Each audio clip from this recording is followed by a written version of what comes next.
Rais wa Jamhuri ya Muungano wa Tanzania Dr. Samia Suluhu Hassan ametoa salamu za pole juu ya kifo cha Papa Francis ambacho kimetokea leo tarehe 21 mwezi wa 5 mwezi wa 4 mwaka 2025. Sasa kupitia ukurasa wake wa Instagram ameandika akisema, nimesikitishwa na taarifa ya kifo cha kiongozi wa kanisa Katoliki duniani Papa Francisco.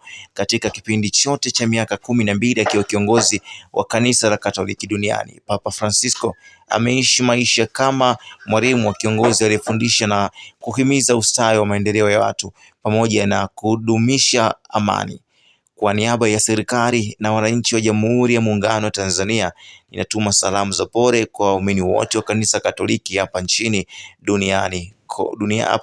na duniani kote. Mwenyezi Mungu ailaze roho yake mahali pema peponi.